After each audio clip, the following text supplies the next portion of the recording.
gentlemen, good day and welcome to the Campus Activewear Limited's Q2 and H1 FY25 earnings conference call.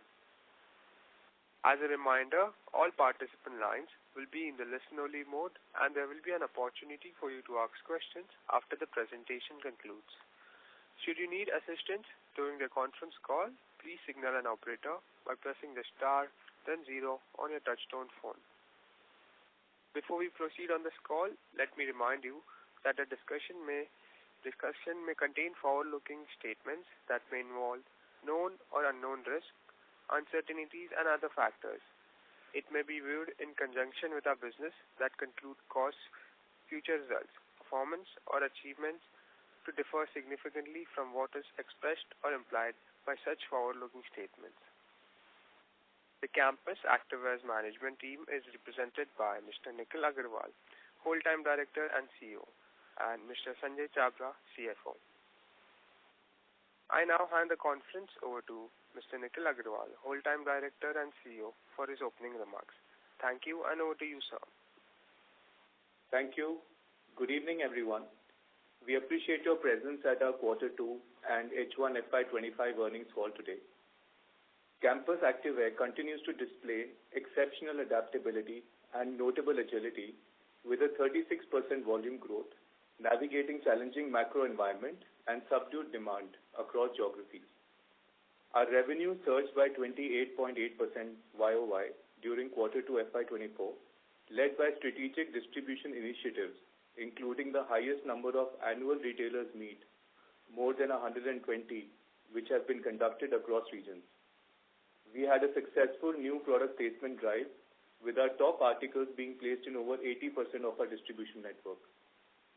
We introduced 87 new styles, including our strong sneaker offering, across channels, further strengthening our product portfolio. During the quarter, we expanded our large format stores presence. We have introduced our products in lifestyle stores and scaled up our presence in Reliance footprint. During the quarter, we have onboarded Vicky Kaushal and Vikrant Massey, renowned Bollywood actors, as our new brand ambassadors. We plan to leverage this association for further building our brand through various media channels. Additionally, our recent Move Your Way campaign, launched across various platforms, is designed to resonate with the youth, encouraging them to celebrate their uniqueness.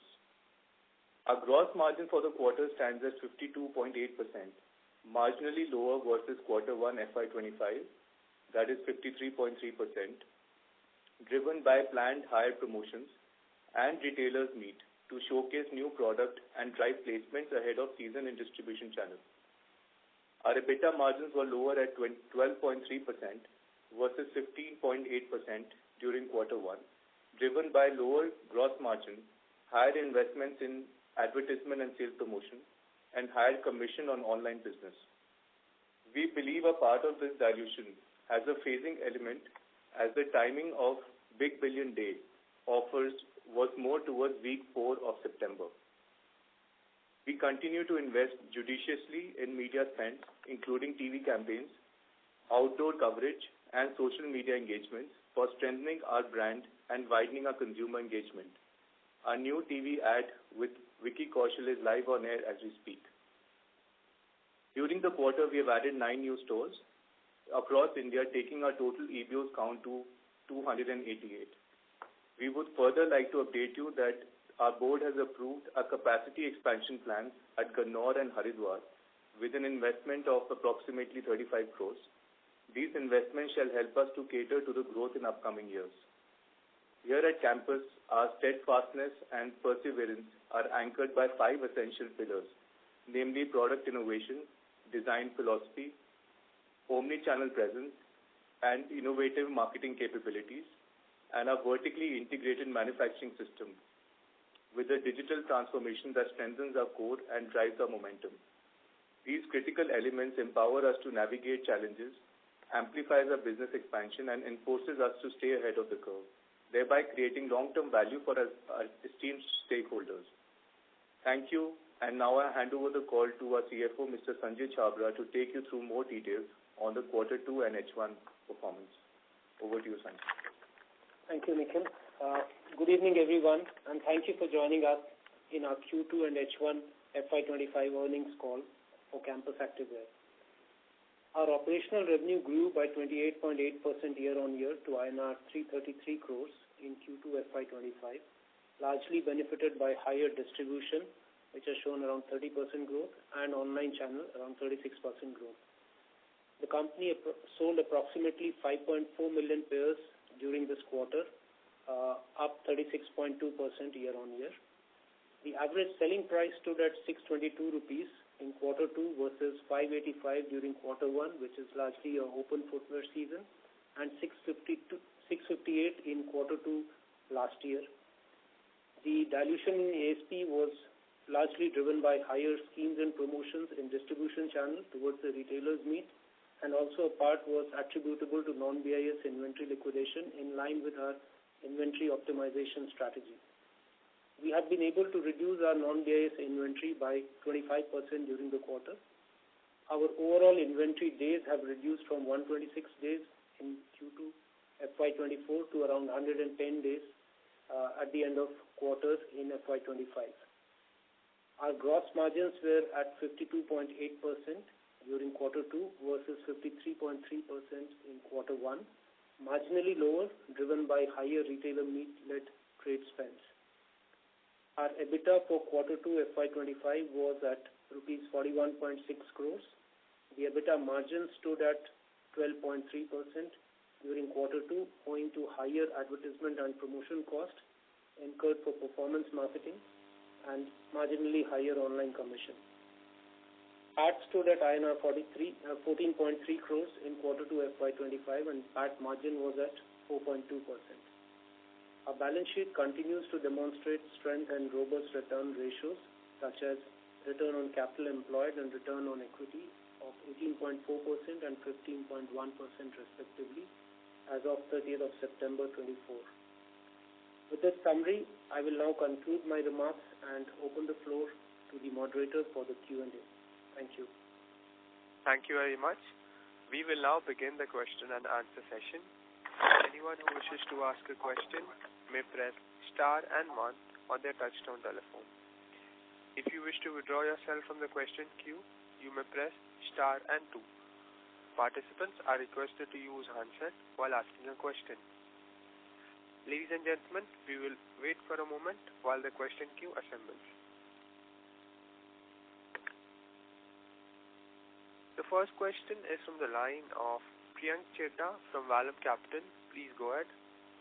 Yeah, hi team. Great performance. Of course, this has come on the lower base, plus it has come at the cost of margin. So my first question is,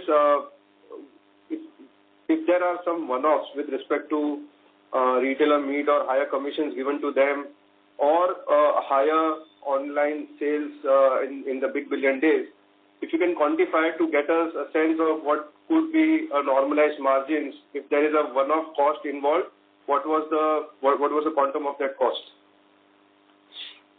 Hi, this is Sanjay. If you look at our gross margin, the dilution in gross margin is only 50 bits.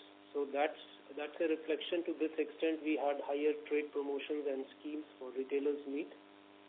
Of course, on the ASP dilution front, apart from the trade spends, the liquidation of non-BIS has also contributed. But as far as gross margin, 50 bits dilution, that's the quantification. And secondly, on the A&P part, yes, we did spend around 1% higher in terms of advertisement and promotion, and that's largely, I would say, phasing. We need to look at it from a full year or a longer or 6 months perspective, because there is a bit of seasonality element. We did invest in September and ahead of the season, and we would be getting a return on that during October and November during the Diwali and festival season. Got it. Wonderful and clear. So there were two particular guidances that we were guided. One on the EBITDA margins for the full year to be 17 to 19% range, as well as strategically with whatever actions on the growth side we are taking, we will maintain the ASP. So anything that you would like to help us think about how FY25 should be on these two guidances that were given? Yeah, hi, Priyank. So, see, we said last time that our endeavor definitely is to, deliver in those number ranges that in terms of EBITDA margins. But, of course, at the same time, strategically, we have also taken, an initiative to basically liquidate all of our non-BIS inventory within this fiscal year. We don't want to carry any such inventory over to next year. Therefore, and we don't anticipate, honestly, a large or any kind of material dilution effect, but there could be some, because it is slightly older stock.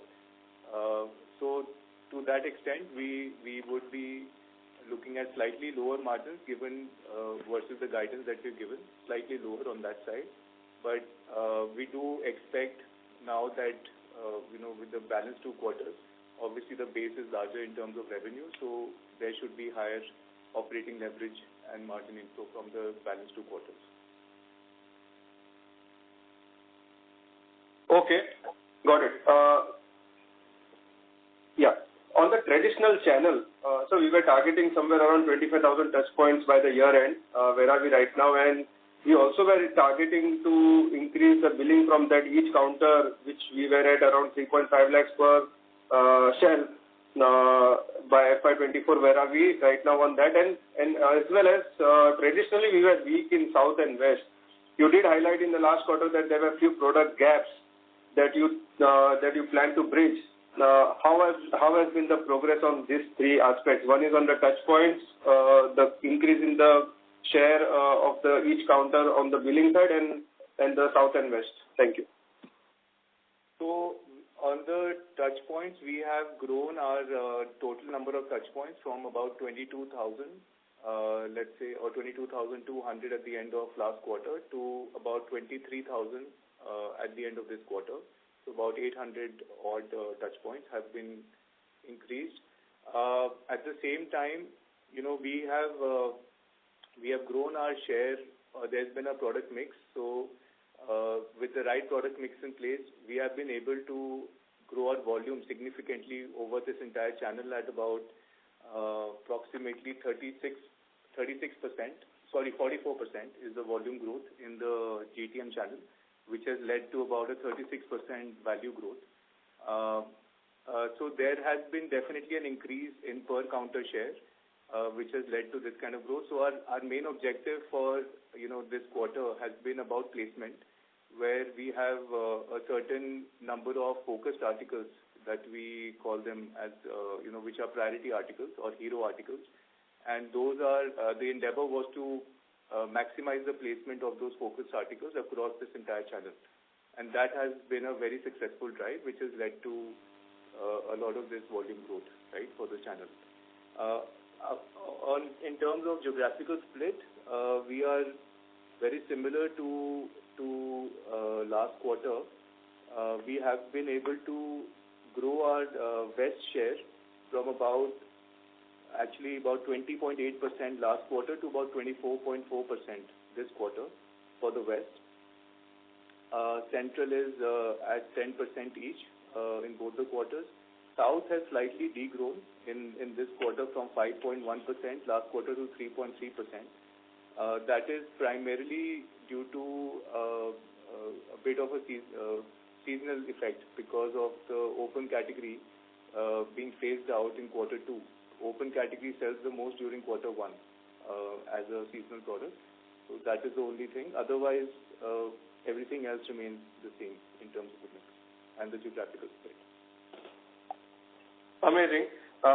Just a last question on the few other strategic areas that we were focusing with respect to sneakers, women's portfolio. How has been the growth in that, if you can highlight, as well as I do see that our NPDs and the number of launches has seen a step-up growth.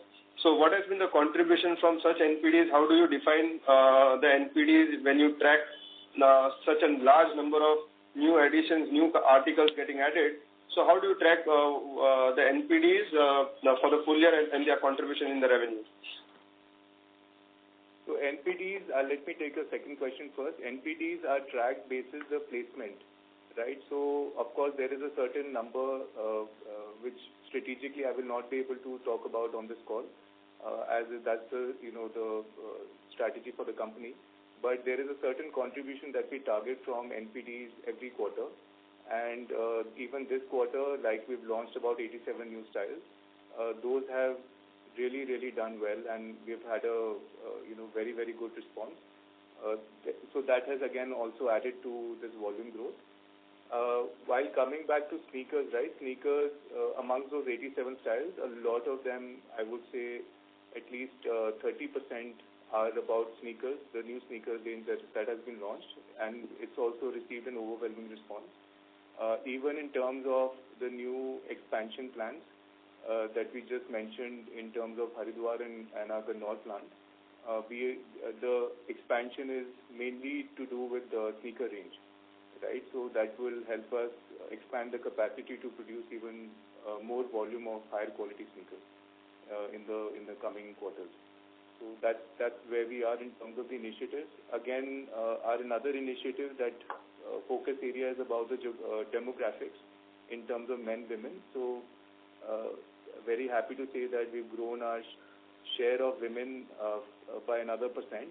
So right now the split is at about 78 and 22%, approximately 78 men, about 14% women, and balance from kids range. So the overall share has gone up from, let's say, 21 to 22% for women and kids put together. Perfect. Sorry, if I can just squeeze in one more question. So Chinese imports... Interrupt, sir. Priyank, sir, can you please fall back in the question queue? No problem. Thank you. Thank you. The next question is from the line of Umang Mehta from Kotak Securities. Please go ahead. Hi, thank you for the opportunity.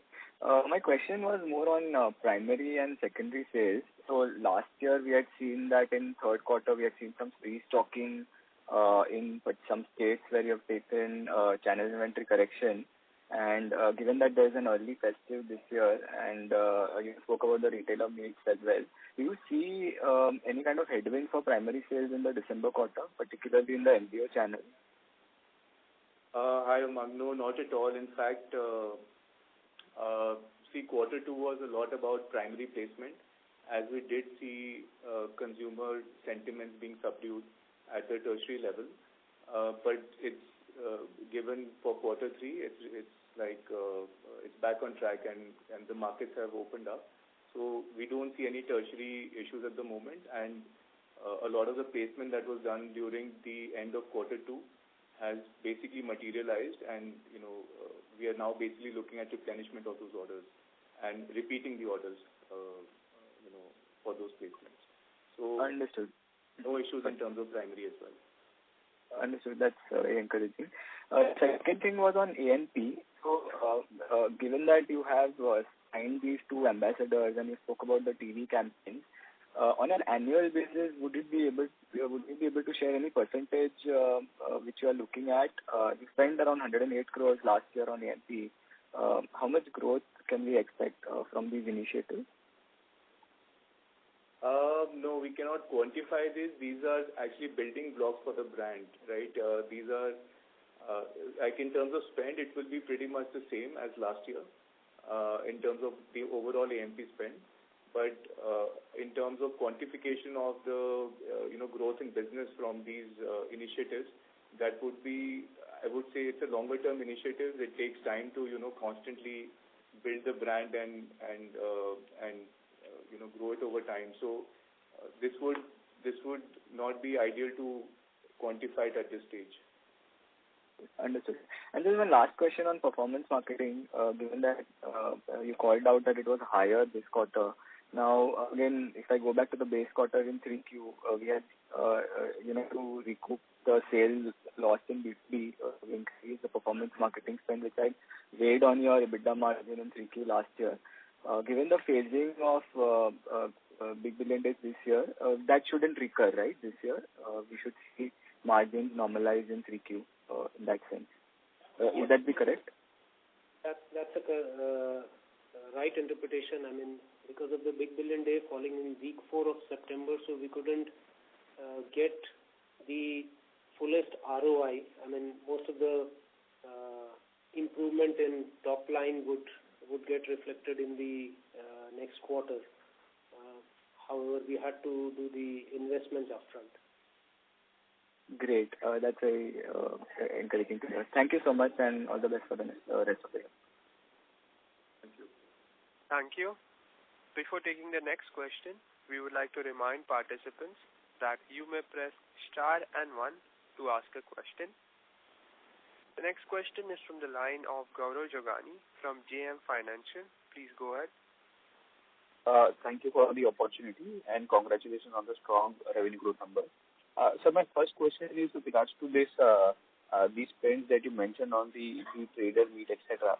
So one would be, giving them discounts on the product price, but wouldn't the trader meet expense would be accounted in the other expenses rather than the gross margins? So please correct me if I'm not interpreting it in the right way. Gaurav, a typical accounting question. I mean, if I do a spend, it gets accounted in other expense or in sales promotion. But if I support my distributor through a credit note, then it's a reduction to the sales and hence a lower ASP and lower gross margin. Okay, sir. Got it. So, sir, related to this, given that there is a focus of clearing the BIS inventory, the non-BIS inventory this year rather, FY25, would it be prudent to, estimate some contraction in the gross margin at least for this year? And maybe once things normalize and restore, the gross margins could restore, and then hence we can restore the guidance also of the 17-19 that we have given earlier. Yeah, it's now 9 months down the line, so we are not left with too much of non-BIS inventory. However, in a phased manner, we are trying to sort of liquidate the entire inventory by FY25. Right? So which means we are targeting that as of March 25, we should not be sitting on anything which is produced prior to December 23. Sure. And sir, the last question is if you can highlight some of the initiatives that you have taken over the last 1.5 years, just to drive the growth across the various channels, and what you have done in terms of restoring growth. And additionally, if you can also help us to quantify, or not quantify, rather help us out how BIS once the non-BIS inventory is out, how this measure can help the company as a whole. That would be so. So, Gaurav, this growth is definitely not a one-quarter phenomena. It has come on the back of several initiatives we've taken over the last few quarters. So I'm very proud, of the new team that has been put in place now after a lot of restructuring that have happened over the last few quarters.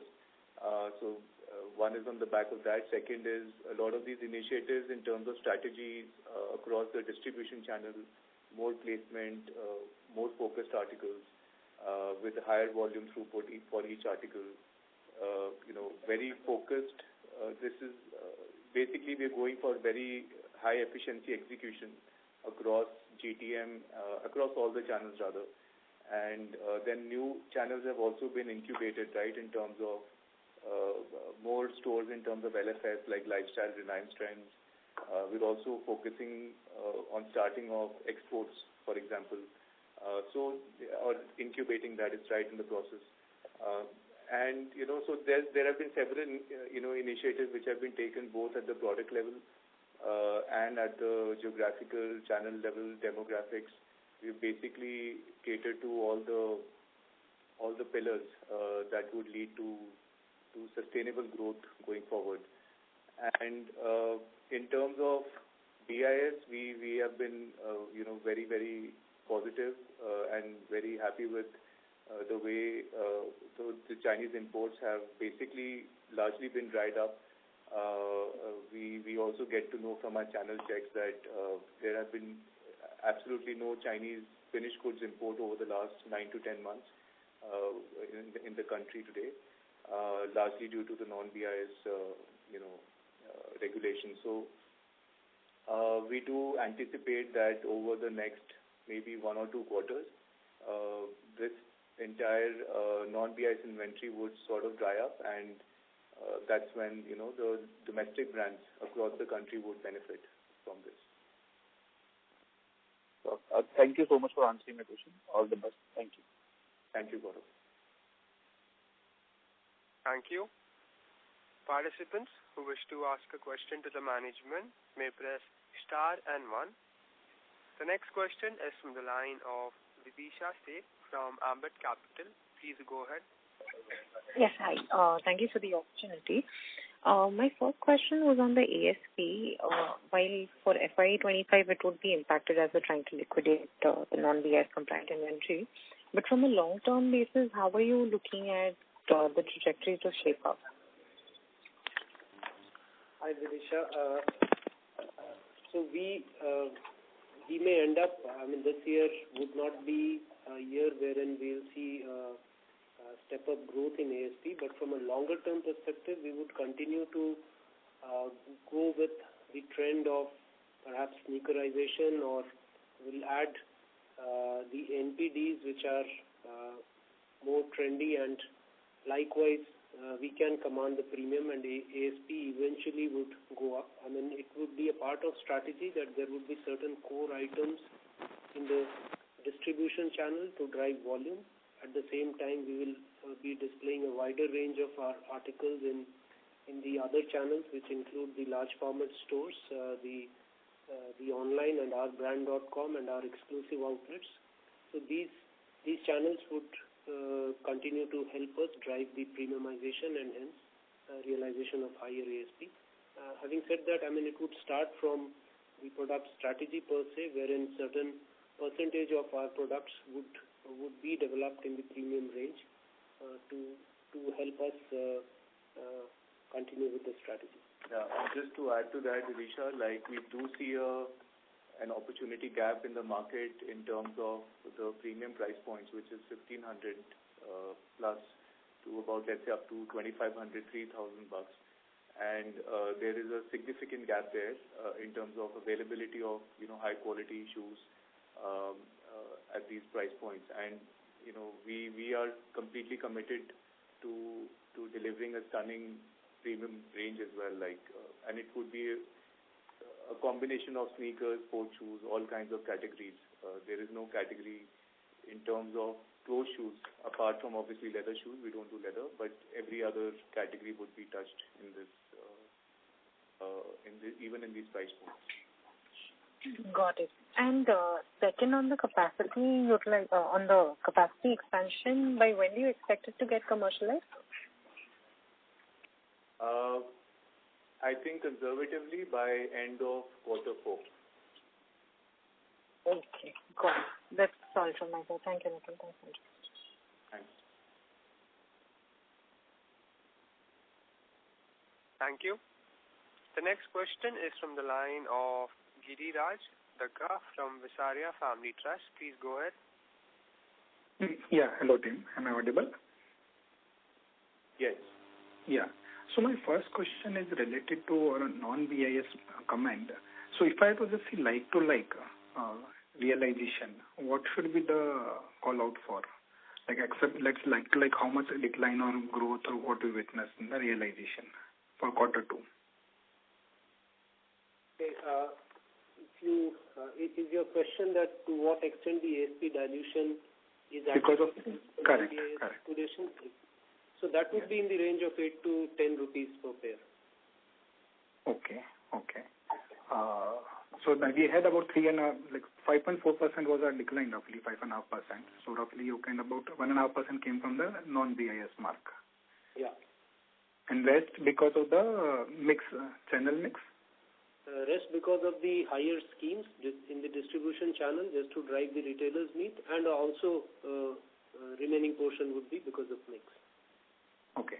My second question would be on your channel expansion. You mentioned about 23,000 touch points. If I look at for a 2-3 year perspective, what is the total TAM you are addressing here? Can this 22,000 go to 40-50,000, or what is the outlook there for the 2-3 year perspective? So we do, we have a universe of, and I'm talking about closed shoes, because the overall universe is close to 60-70,000 retailers in the country, but that also includes, very low value slippers, which is the starting point. If we talk about closed shoes, there is a universe of about 40 to 45,000 outlets, of which the top 23,000 are the ones that we are catering to at the moment. But over time, like over the years, we will continue to add on at least 5 to 10% new outlets every year. As we also have a big opportunity to continue to gain market share in each and every outlet. So it's both the initiatives that will run in parallel, hand in hand. Sure. Thank you from my side. Thanks. Thank you. The next question is from the line of Prerna Jhunjhunwala from Elara Capital. Please go ahead. Thank you for the opportunity. My first question is on how do you see the demand now in the second half, given that the festive demand is robust in the country and other categories.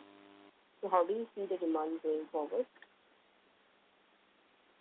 Demand has definitely opened up compared to quarter two as the festive season, and this was expected as well. So at the moment, I would say that we are happy with and satisfied with the way the demand has shaped up in quarter three. How has been the festive sales for you? Encouraging, good. It was good. Okay. And given that there is a mixed valuation in Q2, how do you see the mixed improvement coming? Do we see this mixed improvement coming in the second half, or it should be a more longer term thing that will happen? Okay, we see some bit of improvement coming in through, I would say that the retailers meet was an event which was specific to Q2, would not be at this scale in Q3. So to that extent, our ASPs and margins would improve. Likewise, non-BIS liquidation, of course, that's an event that may not be to the extent of 10-12 rupees in Q3 and Q4, difficult to quantify. But yeah, retailers meet is an event which, from a controllable factors, yes, and otherwise, organically, from a business perspective, when we move to Q3, it is more of closed footwear, higher sale of shoes, and hence the ASPs improve by virtue of seasonality. Would it be possible for you to quantify the non-BIS inventory quantum with me for us to just have an understanding on how much will be the effect and how long? Okay, a bit difficult to quantify at this point in time.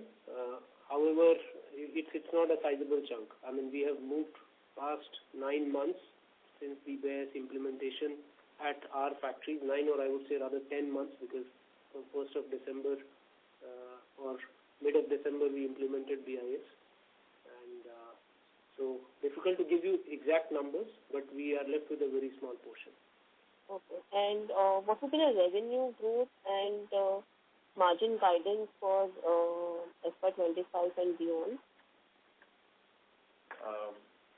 Sorry, no, I would refrain from giving any guidance. We have shared, quite candidly in terms of the building blocks for the rest of the year and, what we expect in terms of non-BIS as well.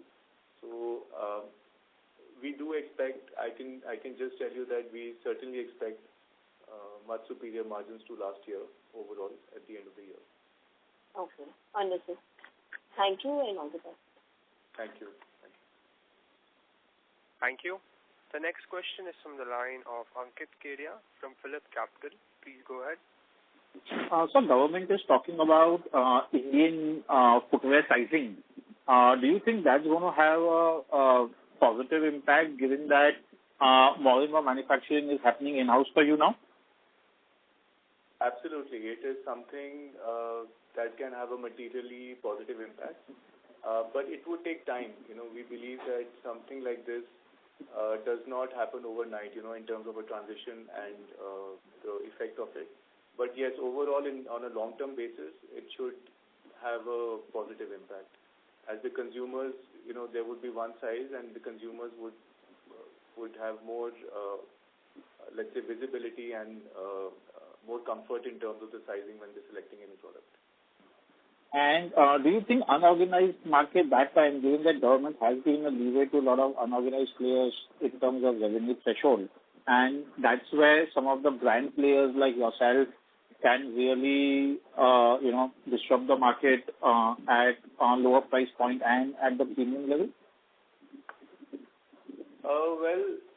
We don't necessarily compete with the unorganized segment because their product offerings and the quality and their strategies are vastly different, from organized players like ourselves.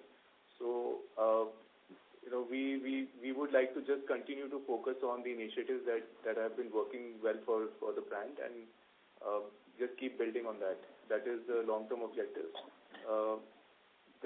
I don't see any kind of threat or issues from any unorganized players in the market. And so my last question is on the EBO channel. If I look at D2C offline, the growth has tapered a bit, in last couple of quarters. Is it because the number of EBO growth is a bit moderate, or is it to do with the general demand environment being slow? Yeah, it's largely due to the subdued demand in the market. We have tapered the growth and the opening of new stores accordingly. But as we believe that the demand is picking up, we will certainly expand the store opening more, accelerate the store opening from now on. So, what is the target EBO we are targeting for FY25? It would be difficult to comment at this point, as it is largely dependent on the availability of the right location.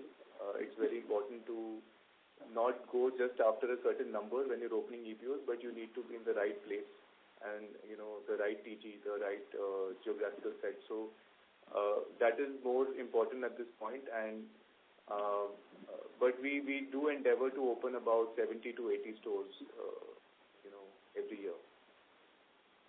Sure, that's helpful, sir. Thank you so much. Thank you.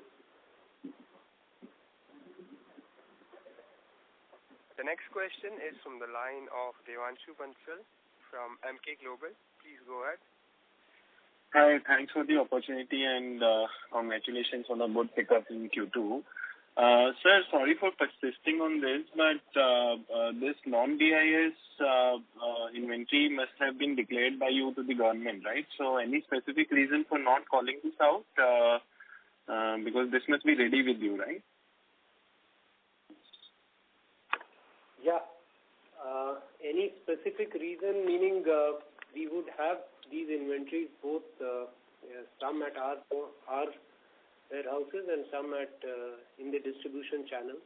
So it depends to what extent we need to, first is we need to push it out from our warehouses, and then if at all required, we need to see that in the distributor's place, such inventory is not stuck up and they are not sitting on inventory days beyond certain defined norms, which we monitor through the DMS.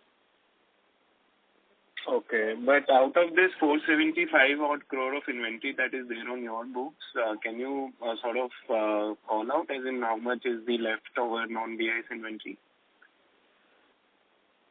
Well, we can call out our inventory, but we cannot quantify what is sitting in our distributors network or distributors channel, which are non-DMS partners, right? So at an overall level, I mean, it becomes difficult to give a number. However, since, as we are, with every passing month, such inventory is getting reduced. And as I said, that the ASP dilution was to the extent of 10 to 12 rupees, which is just 2%. So it's not a very big number to concern us. Yes, it is a bit dilutive on ASP, and it will be there for, let's say, 2 more quarters max. Okay, sir. Understood. Thanks for taking my questions.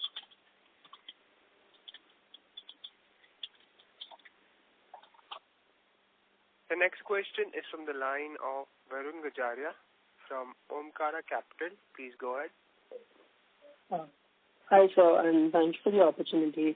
So just wanted to understand what is the commission component in our other expenses?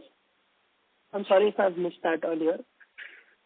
Yeah, sorry, can you please come again? What is the commission component in our other expenses head, and how does it stack up by and by? Okay, online commission is ranging between 6 to 10% depending on the portals, and again, it becomes very difficult to put a specific number. If you are looking at it, is 6 to 10% of our online sales, online marketplace sales. Okay, so what has largely driven the other expenses? It seems they are up 11% Y and Y. So, okay, in other expenses we have the freight and warehousing piece, the online commission piece, and all other SG&A admin expenses, which includes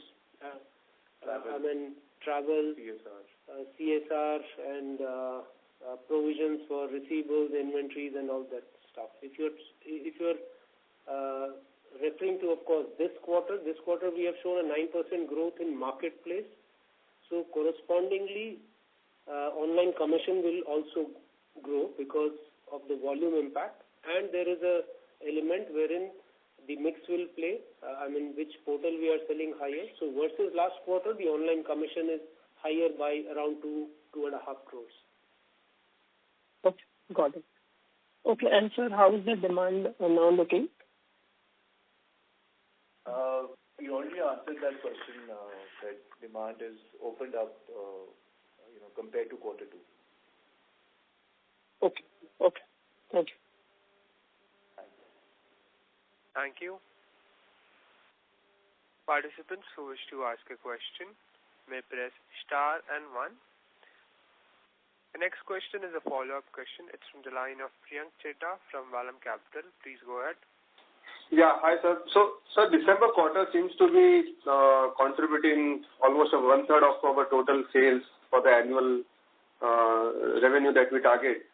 And in the past 2 years ago, we did touch upon 7 million pairs in a quarter of December 22. How do you see this panning out as far as December 24 goes? What are the internal targets that you're thinking of to reach the previous peak? Yeah, Priyank, that will go into the guidance, so I would refrain from giving any guidance for the quarter. But like I've mentioned, a couple of times on this call, that we have certainly seen, demand opening up at the tertiary level.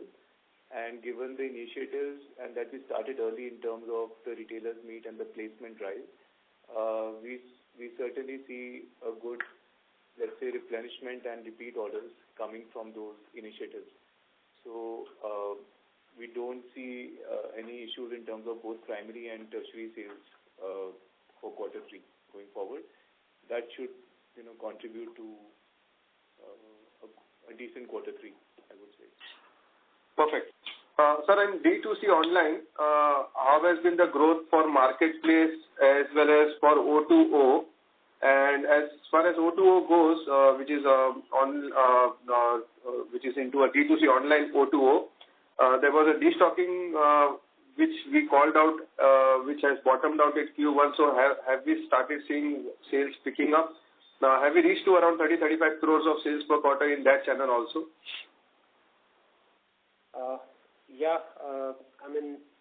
Overall we have seen the sales, both value and volume, to grow in 2 of our biggest channel, online and distribution. So online also, in the earlier call, I mentioned that our Q1 was the last quarter wherein we had the impact of higher base, and that stands corrected. So now from this quarter onwards, we are showing a growth in B2B and O2O. O2O, by and large, I would say that now is sort of non-existent, very small portion. It is largely B2B, wherein we do outright sales to some of the portals, and versus last year, we have shown growth in that as well. So we have grown in marketplace by around 9%, but in the outright, we have grown at a much higher rate. Okay, so when we say about phasing of performance marketing spends, what we really mean, sir, in that way? It's like in marketplace, I do invest for a particular month, but whatever sales happens in the last few days of the month, there is an element of GIT, and that does not get recognized as a sales, whereas I have done the marketing spends, right? So it's a normal course, but when those last 4 or 5 days is a big billion day period, then a big number goes and sits as a GIT, right? And from an accounting perspective, I tend to recognize that sales in the subsequent month, and in this case, subsequent quarter. Got it. Clear. And just last question on non-BIS inventory. It can be the case for the industry as well, where the inventory would be higher. And at least MCA data suggests that Chinese imports are on the rise. At least till September quarter, they have risen in terms of total import rupees imports that we do just before the deadline was ended, and then the non-BIS inventory deadline was also extended till June 26. So if it's the case for industry, would it also impact the non-BIS inventory ASP for you for till the time industry also liquidates the non-BIS inventory? So just a small correction there. The MCA has given time for the non-BIS liquidation till July 2026 to the entire industry, but the imports were banned from China for finished goods starting November, I believe November or October last year. So since then, no finished goods have been imported in the country. Only SFG to some extent, like upper or sole or some raw material, is basically being imported from China. Having said that, we do not anticipate, like the ASP dilution, like what Sanjay just mentioned in terms of 1 to 1.5%, or let's say maximum 2% ASP dilution on account of non-BIS goods.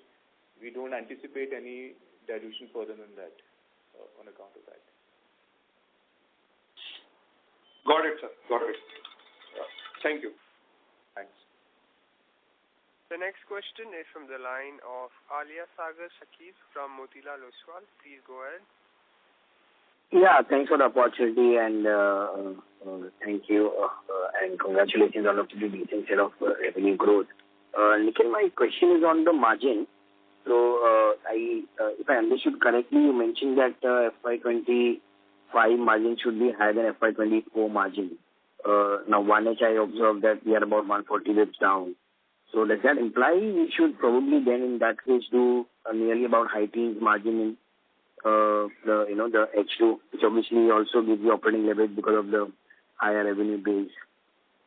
That's right. Without commenting on specific margin percentage, your interpretation is correct. The second half definitely contributes to much higher margins than first half. Got it.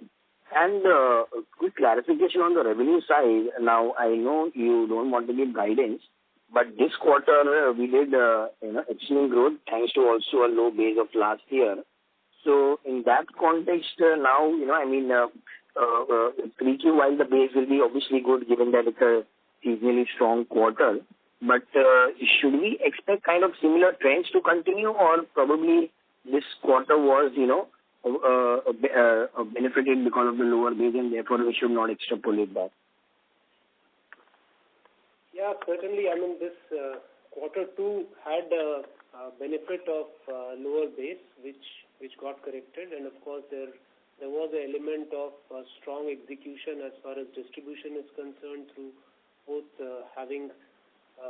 organizing retailers meet and driving product placement. So to that extent, I would say that we have by and large tried to cover the gaps in our execution and got our fair share in the market. And going forward, we would continue to build on this, whatever good work we have done on the ground. However, I would just like to say that 30% growth is a number which won't, you can't have that quarter on quarter. Right? Yeah, that's true. But in the past, we've been, talking about double-digit growth. So in this particular quarter did double-digit growth after probably 7 quarters. So does that trend of double-digit growth now trajectory that we have seen in 2Q that at least should continue? It's a guidance again, but see, all the building blocks will certainly help us a lot. So the endeavor is that only. I would just want to give you some comfort that that is the endeavor. The rest, we of course need the markets to support, which certainly the macros have improved in the country in quarter 3. Got it. Excellent. Very useful. Thank you so much and best of luck. The next question is from the line of Rajiv Bharti from Nuvama. Please go ahead. Yeah, good afternoon, sir. Thanks for the opportunity.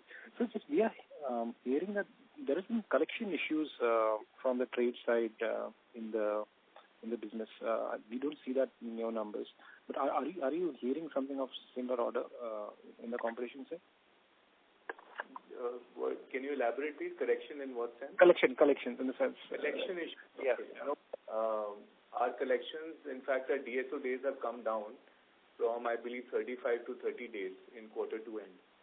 So, Sanjay, do you want to elaborate? I would just put that we do have a strong system in place to monitor our receivables, our overdue receivables, and to restrict our exposure. The later part of your question that are you hearing this from competition, we would refrain to comment on that. But as far as we are concerned, we do have systems in place how to deal with a customer with overdue outstanding. We don't overexpose unduly just to pump in the inventory. Yeah. So just to add to Sanjay's point, like the sales has not come on the back of pump and dump. We can just say that. Sure. And on the online bit, what is the credit you extend? Because you said the growth is higher there. Online marketplace, they pay immediately after the replacement or no question asked return period is over. So which is largely, the agreed credit days is 21 days and we do collect within 30 days. Good. That's all from my side. All the best. Thanks a lot. Thank you. The next question is from the line of Prerna Jhunjhunwala from Elara Capital. Please go ahead.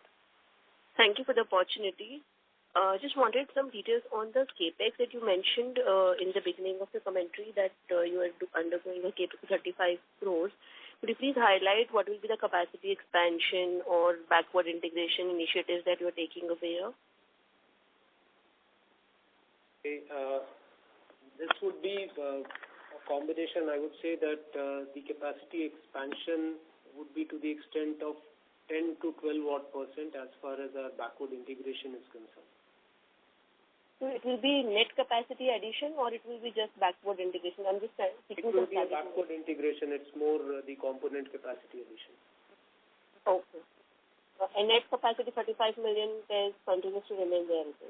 That continues to remain there, and in the event of season, we can look at a small investment to debottleneck wherever, whichever, units, Dehradun and Baddi, wherever we need to unlock some of the capacity. To that extent, we have the flexibility. Okay. And this 10 to 12% capacity is similar for upper and sole both, or is it different? Yeah, it's at the moment, so there are both the projects in the pipeline for both upper and sole. There would be capacity expansion in both these areas. On the upper side, specifically more for sneakers, to make high quality sneakers, and sole is a regular expansion of the entire sole project, the sole plant that we have in Kannauр, so addition of EVA injection lines basically. Thank you so much. Thank you. Thank you. The next participant is from the line of Umang Mehta from Kotak Securities. Please go ahead. Yeah, hi. Thanks for the follow-up opportunity. Nikhil, I heard that marketplaces grew by 9%, which means that B2B outright more than doubled on a YOY basis.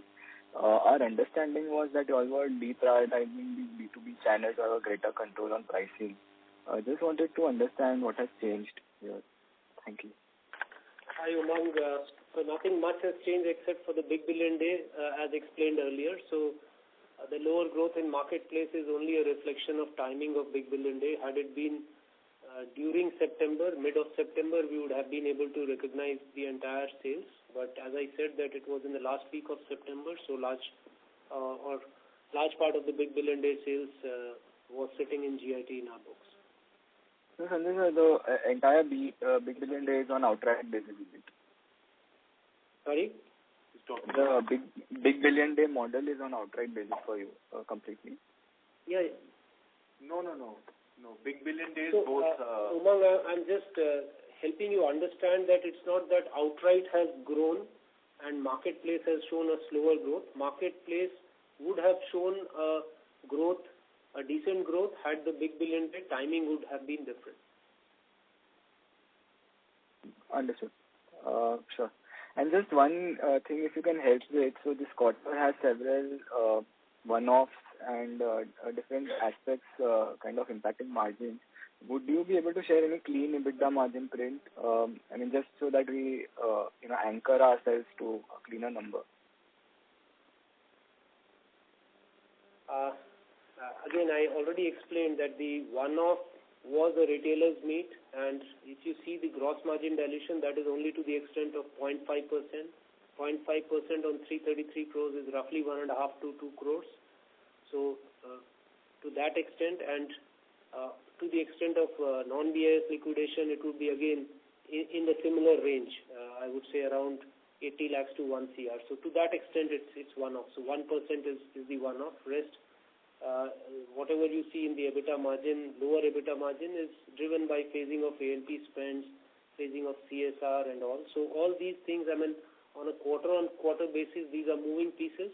I would suggest that a full year view would be a more relevant view. Okay, sure. Thank you so much. Thank you. The next question is from the line of Ankit Kedia from Phillip Capital. Please go ahead. So just one question on, for BIS compliant inventory, we are doing not type 1 inventory in the market. Is the retailer educated enough to train the consumer that our product is more superior versus unorganized or versus competition? How are we educating that or charging a premium to a consumer for type 1 inventory? So it's about the brand and the legacy of the brand. It's not. Campus has been there in the market for the last almost 25 years now. So it's about the comfort and the trust and experience of the distributors and retailer partners. They trust the brand. They know us very well. They know the quality, the designs of the shoes. They know that Campus stands for excellence in quality along with the latest in design, quality, material trends bringing them first to the country from across the world in very reasonable price points. So it's nothing that is out of books for them, and it's very easy for them to sell this to the end consumer. And do you think you can manufacture type 2 inventory also at a lower price point to compete with the unorganized market and grow volumes? Just come again, sorry, your voice is muffling. I said that, do you think you want to manufacture type 2 inventory at the lower price point to compete with unorganized market to gain market share and drive volumes? We can, but it would, just dilute the ASP, and we do have the starting price points of $899. That's where we start selling the shoes from. I'm talking about men closed shoes, sport shoes, and going anywhere less than that would further unnecessarily dilute the ASP. So we take a very calculated call in terms of the number of pairs that we need to sell for each and every price point, so the overall ASP can be maintained. We don't want to also further dilute the brand, because anything lower than that also unnecessarily dilutes the brand. Sure. That's helpful. Thank you so much. Thank you. Ladies and gentlemen, that was the last question for today's conference call. On behalf of Campus Activewear Limited, that concludes this conference. Thank you for joining us, and in case of any further queries, please reach out to Campus Activewear's Investor Relation team at ird@campusshoes.com. You may now disconnect your lines. Thank you.